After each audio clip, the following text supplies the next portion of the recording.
hôm đó anh nhớ về em, suốt đêm say anh nghĩ về em. Trái tim anh đã yêu em mất rồi, làm sao anh có thể quên. Tim anh rất cần em.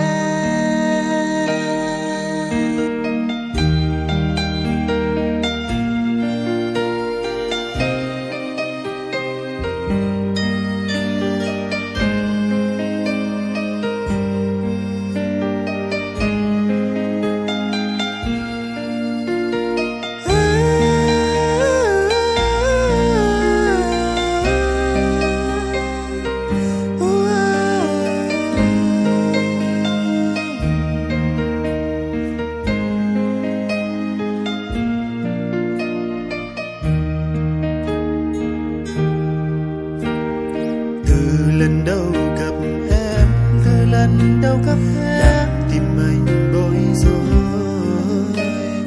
Nhìn vào đôi mắt em đã khiến tim anh thao thức. Một người anh chưa hề biết, một người anh chưa từng quên. Cứ sao em vội vàng bước đi lạnh lùng, để lại mình anh nỗi nhớ. Từ ngày hôm đó anh muốn gần em mãi thôi, để nắm tay em đi hết con đường dài, đi hết con trái tim khắc ghi tên em mất rồi. Cớ sao em không thể nhận ra.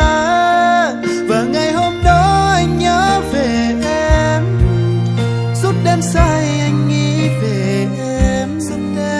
Trái tim anh đã yêu em mất rồi, làm sao anh có thể quên. Từ ngày hôm đó anh muốn gần em mãi thôi, để nắm tay em đi hết con đường dài, đi hết con. Trái tim anh khắc ghi tên em mất rồi, cớ sao em không thể nhận ra.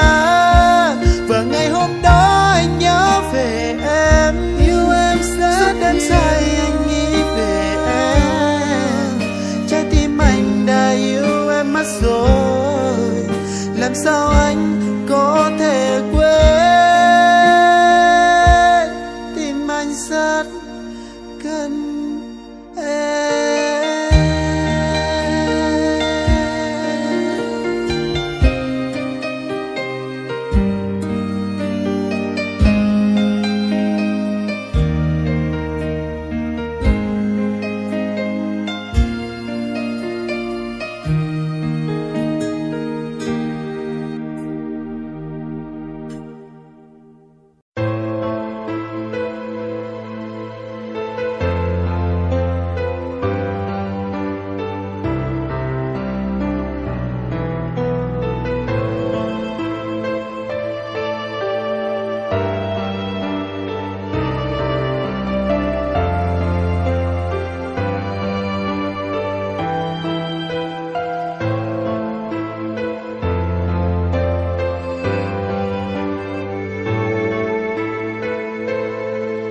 Vẫn thế,